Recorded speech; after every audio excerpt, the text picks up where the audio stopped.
се согласувам дека мораме да го кренеме нашиот глас, дека немаме што да изгубиме заради тоа што изгубено е се во Македонија.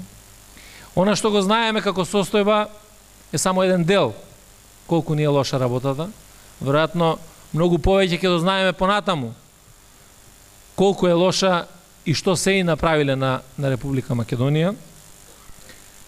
И тоа е битно ние да бидеме подготвени при изнесувањето на таа вистина и од страна на председателот Заев и од СДСМ. Цврсто да ја артикулираме помеѓу граѓаните и тогаш да покажеме дека апсолутно сакаме да се избориме за Македонија која што ја создававме во 90-тите години. Слободна, демократска Македонија, Македонија на сите граѓани, со слободна мисла, Македонија во која што ќе имаме слободно новинарство, Македонија која што ќе има економија и просперитет. И затоа работиме на сите можни полиња, да создадеме и одлична програма која што имавме минатата година ја презентиравме, која што постојано се надополнува, меѓутоа да оставиме и добар кадровски потенцијал. Луѓе кои што ќе можат да ја превземат одговорноста. Во врска со скорашните два случаи на тројно убиство од припадници на армијата на Република Македонија, дали сметате како би можело да помогне новодонесениот закон за превенција и заштита од семејно насилство, во кое јас не гледам дека нешто би можело да се смени? Последното убиство и предпоследното зборуваат дека тоа се припадници на служби кои што треба да ја штитат, или не треба сите нас да не штитат, но тие биле изложени претходно на посттравматски стрес. Што Македонија направила за нив? Што овој систем за заштита направил за нив? Дали тие посетувале психотерапевт? Не посетувале. Тоа исто така е еден од сегментите кои што СДСМ и тоа како ќе го третира кога ќе дојде на власт. Дополнително, овој закон е привилегија за богатите и тоа е многу гласно треба да го адресираме. Во законот е предвидено дека може оној кој што ќе го прекрши законот за спречување и заштита од семејно насилство да плати 2.500 до 5.000 евра, а при тоа да ја прекршило тепање сопствената сопруга или девојка и да биде ослободен.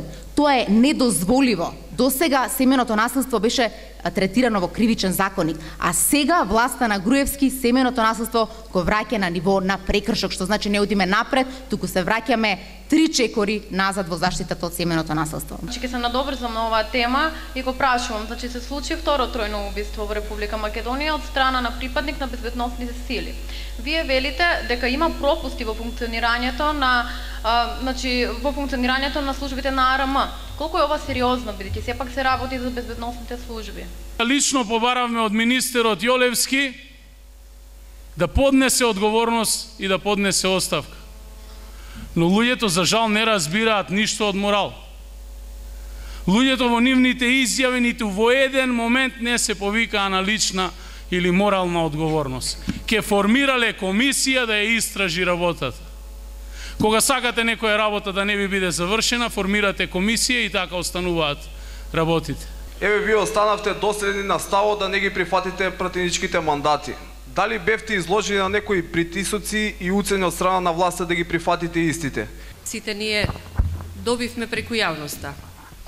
Личен притисок од они од ВМРО на кои се на врвот имав во една прилика, ми прати една жена која требаше со мене да пие кафе и да разговара за моје враќање во парламентот.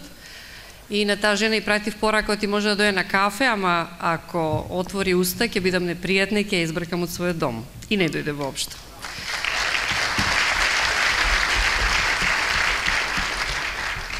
Јас верувам дека ниеден од вас овде не се сомнева дека било кој пратеник, дали е тоа од НСДП, од Либералната партија, од Либерално-демократската партија или од вашата Социјалдемократска партија, ќе се врати во парламентот сам. Дали притисоците и обструкциите кон работењето на општина Куманово од страна на централната власт постојат се уште и дали како локална самоуправа воеднина можеме да се справиме со нив? Притисоците беа огромни. Имаме блокади на сите страни, согласности за било кој сегмент од трансферни надлежности се многу тешко одат, можеби е неможна мисија да се добие запослување Пазите, за 10 години немаме добиена согласност за запослување во социјала, дом за стари лица, многу малку во градинка, неколку по број. Она што може да трансформираме образование, тоа е по службена должност, а да не кажам дека капитални инвестиции нула, немаме економска зона единствена од големите општини во Република Македонија, ниедно училиште не е направено, ниедна градинка не е. Тоа јасно зборува во какво време живее Куманово. Меѓутоа му патувам порак до вас да бидете трпеливи, бидејќи знам дека имате како големи потреби, што јавни за вашата улица, за вашето мало, за вашата месна заедница, што лични, за вашите социјални статуи и економскиот напредок. Студентите се многу битен фактор нели во државата и дека нивната сегашна состојба е навистина голема проблематика. Ни наметна најпрви државна матура, се сеќавам, бев прва генерација која што ја полагав, потоа имавме, тоест имаат сега екстерно тестирање во основните и средните училишта и сега државен испит или како и да се вика. Кое е вашето мислење во врска со тоа и дали сметате дека нашето образование оди во надолна линија? Отворија факултети во сите, па и во најмалите населени места, со кое што направија да немаат комуникација учениците со студентите, да не комуницираат меѓу себе, дадоа можност да сите, никаде во Европа, па не во светот, значи преку 90% од завршени средношколци се запишуваат на факултет. И сега кога проблемот веќе им се јавуваат, значи негативните работи од нивното водење на ваков начин на политика, за да ги прикријат невработените, односно да пријават помал број на невработени лица при Заводот за вработување, сега доаѓаат во еден парадокс. Екстерните тестирања кои што се воведени во основните, средните и во високите образованија ќе бидат укинати. Исто така ќе го вратиме достоинството на наставниот персонал кој што во овој момент има поголем број административна работа отколку што ја има воспитно-образовната компонента во самото училиште. Исто така ќе вложиме многу средства во училиштата за да можеме да имаме успешна работа, а да не се случува да учениците мрзнат во училиштата. Исто така да имаат доволно материјални средства за техничките помагала кои што се неопходни, а и за едукација на наставниот кадар.